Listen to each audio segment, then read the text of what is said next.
Why would she damage her credibility by spreading stupidly fake gossip?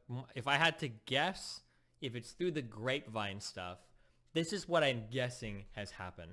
Slick probably had somebody over at his house. They probably stay in the room quite often. Somebody's probably said something half jokingly like, oh man, like you got a girl over. Why is she locked in your room all the time? Ha ha ha.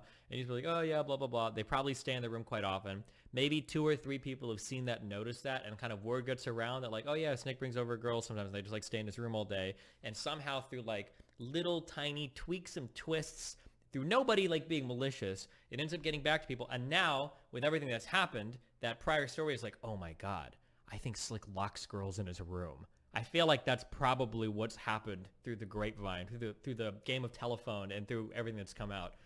But if you're gonna repeat something like that, dude, you got to be so fucking careful because you can't just come out and say like, you can't just come out and say like, oh yeah, Slick a girl's locked in his room. Like, bruv, you're talking like some fucking like sex cult, like rapist, like kidnapper now. You're on a whole other level of claims. You got to be really careful. You can't just throw shit like that around.